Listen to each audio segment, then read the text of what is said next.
اللہ الرحمن الرحیم نحمده ونصلی ونسلم علی رسوله الکریم اما بعد ونحن جوار ای کل جمع منقوص علی فواعل شرح جامع سبق نمبر 71، اور یہاں سے بیان ہو رہا ہے کہ ناقص واوی ناقص یائی کی ہر وہ جمع جو وزن فواعل کے ہو، وزن فواعل پر ہو، تو حالت نسبی میں تو بالاتفاق غیر منصرف ہی ہم کہیں گے، جیسے جواریہ۔ اس میں چونکہ جمعیت بھی باقی ہے اور جمع مترجموں کا جو وزن ہے صیغہ وہ بھی باقی ہے، تو ایک سبب قائم مقام دو کے ہو جائے گا تو غیر منصرف ہے بالاتفاق۔ البتہ حالت رفعی اور جری میں یہ قازن اور داعن کی طرح پھر تعلیل ہو جاتی ہے اس میں، اور اس کا ظاہری وزن سلامت نہیں رہتا، تو صیغہ جمع مترجموں کا جب وزن باقی نہیں رہتا تو اس صورت میں بھی آیا غیر منصرف ہوگا نہیں ہوگا، تو نحویوں کا اختلاف ہے، منصرف ہے یا غیر منصرف ہے۔ اس میں کچھ مذاہب بن جاتے ہیں، 2-3 مذاہب اس میں بن جاتے ہیں۔ پہلا مشہور مذہب تو یہ ہے کہ یہ منصرف ہے، اعلال سے پہلے بھی اور اعلال کے بعد بھی۔ دوسرا یہ ہے کہ اعلال سے پہلے اور بعد میں بھی یہ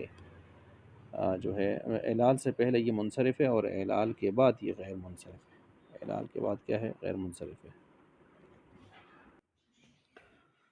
تو یہاں پر یہ 2 مذہب بیان ہو گئے۔ پہلا مذہب تو یہ ہو گیا کہ یہ مطلقاً منصرف ہے، اعلال سے پہلے بھی اور اعلال کے بعد بھی۔ تو پھر اس کے آخر میں جو تنوین آئی ہوگی یہ تنوین تمکن کی ہوگی،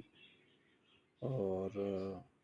اعلال کا تعلق چونکہ کلمہ کی ذات کے ساتھ ہوتا ہے، اور منع صرف کا تعلق، غیر منصرف ہونے کا تعلق کلمہ کے حالات سے ہوتا ہے، تو ظاہر بات ہے ذات حالات سے کیا ہوتی ہے؟ مقدم ہوتی ہے۔ تو پھر یعنی جب تک اعلال نہیں ہوگا تو اس وقت تک کلمے کی ذات مکمل نہیں ہوگی، پھر یہ بھی ہے، اور جب تک ذات مکمل نہ ہوئی تو اس وقت تک وہ منع صرف غیر منصرف ہونے کا حکم بھی نہیں لگ سکتا، اور جب تعلیل ہو جائے گی تو پھر وہ صیغہ مترجموں کا وزن باقی نہیں رہے گا، تو تعلیل کے بعد بھی یہ منصرف ہوگا۔ تو خلاصہ یہ نکلا کہ اعلال سے قبل یہ غیر منصرف نہیں ہے۔ کیوں غیر منصرف نہیں ہے؟ کہ ابھی تک کلمے کی ذات مکمل نہیں ہوئی ہے، اعلال کے بعد ذات مکمل ہوتی ہے، اور جب اعلال ہو جاتا ہے تو اعلال ہونے کے بعد وہ غیر منصرف رہتا نہیں ہے۔ کیوں؟ اس وجہ سے کہ وہ جمع مترجموں کا وزن رہتا نہیں ہے، تو پھر بھی غیر منصرف نہیں ہو سکتا۔ تو وہ اعلال سے پہلے بھی چونکہ بیمار ہے تو اس کو ہم غیر منصرف نہیں بنا سکتے، اعلال کرنے کے بعد پھر اس کو دیکھتے ہیں تو پھر وہ وزن باقی نہیں رہتا، تو پھر بھی ہم اس کو غیر منصرف نہیں بنا سکتے۔ تو پھر جواریون، یہ اوپر جو آخر میں تنوین ہے، یہ یا پر جو ضمہ ہے، یہ ضمہ چونکہ اس پر ثقیل تھا اس کو حذف کر دیا تو جوارین بن گیا، التقاء ساکنین آ گیا یا اور نون ساکن کے درمیان، تو پھر یا کو گرا دیا تو جوارن بن گیا، اور جوارن جو ہے یہ سلام کلام ان کی طرح مفرد کا وزن اختیار کر گیا، تو اس وجہ سے یہ گویا اعلال سے پہلے بھی منصرف تھا اور بعد میں بھی منصرف رہا۔ اب ان کی دلیل پر ایک اعتراض ہے کہ منع صرف کلمے کے حالات میں سے ہے، اور اسی طرح انصراف بھی تو منصرف ہونا بھی تو اس کی کلمے کے حالات میں سے ہے، تو اعلال سے پہلے اگر آپ منصرف اس کو کہتے ہیں، بعد میں بھی اس کو منصرف رکھتے ہیں، تو غیر منصرف اسی طرح پھر یہ دوسری ترتیب بھی تو ہو سکتی ہے نا، کہ اسی طرح انصراف والا حکم بھی تو یہاں پھر نہیں لگنا چاہیے۔ کیوں؟ اب آپ غیر منصرف اعلان سے پہلے یہ حکم نہیں لگاتے تو انصراف والا حکم کیوں لگاتے ہیں؟ وہ بھی تو کلمے کے حالات میں سے ہے۔ جس طرح غیر منصرف کا حکم نہیں لگا رہے تو انصراف کا حکم بھی، منصرف ہونے کا حکم بھی نہ لگایا جائے، وہ کیوں لگایا آپ نے؟ تو اس کا جواب دیا کہ بناء علی ان الاصل، کہ مطلب یہ ہے کہ اسم یا تو منصرف ہوتا ہے یا غیر منصرف، دونوں کی نفی تو ہو نہیں سکتی، ورنہ ارتفاعی نقیض ذہن آئے گا۔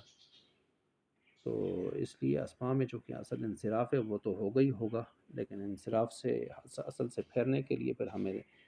2 سبب مضبوط چاہیے، تو تب وہ جا کے غیر منصرف ہم اس کو بناتے ہیں۔ تو اگر غیر منصرف کے لیے 2 سبب ہمارے پاس قوی نہ ہوئے تو انصراف تو اس میں اصل ہے، وہ تو اسم کی بناوٹ، اس کی تخلیق، اس کی پیدائش کے ساتھ انصراف خود بخود آ جائے گا، وہ اصل ہے، تو اصل کی طرف تو ہم لوٹائیں گے اس کو، تو لہٰذا منصرف ہوگا پیدائشی، اور آگے چل کے پھر بھی وہ اعلال کے بعد بھی منصرف رہے گا۔ یہ تو پہلا مذہب ہوا۔ دوسرا مذہب یہ ہے کہ اعلال سے پہلے منصرف تھا، ٹھیک ہے مان لیتے ہیں، اعلال سے پہلے چونکہ کلمہ مکمل نہیں ہوتا، اس کی ذات مکمل نہیں ہوتی، منصرف تھا، لیکن اعلال کے بعد وہ غیر منصرف ہو گیا۔ اعلال سے قبل منصرف ہونے کی وجہ تو یہ ہم نے بیان کر دی، ٹھیک ہے، کہ وہ اعلال کے بغیر کلمہ کی ذات مکمل نہیں ہوتی۔ اچھا، اعلال کے بعد غیر منصرف کیوں ہوا ہے؟ تو اس کی وجہ یہ ہے کہ وہ اعلال کے بعد منصرف، اعلال کے بعد اگر ہم دیکھیں، اعلال کے بعد اس کی جو یا ہے نا، یا یہاں پر جو اس کے آخر میں جو یا محذوف ہے، جس کو ہم نے گرائے، وہ بھی منزل مقدر کے ہے، اور مقدر کے بارے میں اصول المقدر کالملفوظ، مقدر ایسے گویا کہ وہ موجود ہوتا ہے، ٹھیک ہے۔ تو اب گویا وہ یا یہاں پر موجود کی طرح ہو گئی، جمع کا وزن گویا باقی ہے ابھی۔ اب دلیل یہاں پر حرف محذوف کے موجود ہونے کی وہ یہ ہے کہ را کے اوپر اعراب نہیں آتا۔ معلوم ہوتا ہے اس سے کہ را کے اوپر اعراب کیوں نہیں آتا، کہ را معرب کا آخری حرف نہیں ہے، ورنہ مختلف عاملوں کے آنے سے یہ مختلف ہوتا، ٹھیک ہے۔ تو یا کی موجودگی میں یہ گویا یہ درمیان میں تھی یہ را، تو اس لیے یا کے محذوف ہونے کے بعد بھی یہ درمیان میں ہی ہے، تو درمیان میں تو اعراب جاری نہیں ہوتا، تو یہ پھر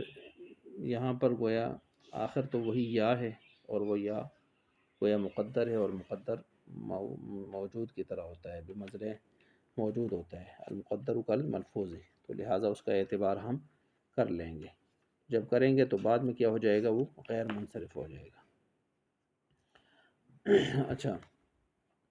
تو باقی التقاء ساکنین کی وجہ سے ٹھیک ہے، اس میں اعلال ہوتا ہے تو اس کا وزن اگر وہ نہیں رہتا تو نہ رہے، لیکن یا جو ہے ہم اس کو محذوف کو جو ہے مقدر کو موجود کی طرح مان لیں گے، اور وزن کو پھر ہم گویا باقی تصور کر لیں گے۔ کل جمع منقوص، یہ یہاں پر ایک یہ بھی لایا ہے کہ یہ جو متن کی عبارت میں لفظ نحو آیا ہے، نحو کی طرح، مثال کے لیے، تشبیہ کے لیے استعمال ہوتا ہے، تو یہ قاعدہ کلیہ کی طرف اشارہ ہے کہ یہ جو حکم ہم نے جوارن کا بیان کیا ہے صرف اس لفظ کے ساتھ خاص نہیں ہے، بلکہ ناقص واوی اور یائی کے ہر وہ جمع جو فواعل، افاعل، مفاعل کا وزن پر ہو، اس میں یہ ساری تفصیل لگ سکتی ہے۔ حکم ہو حکم قاضن،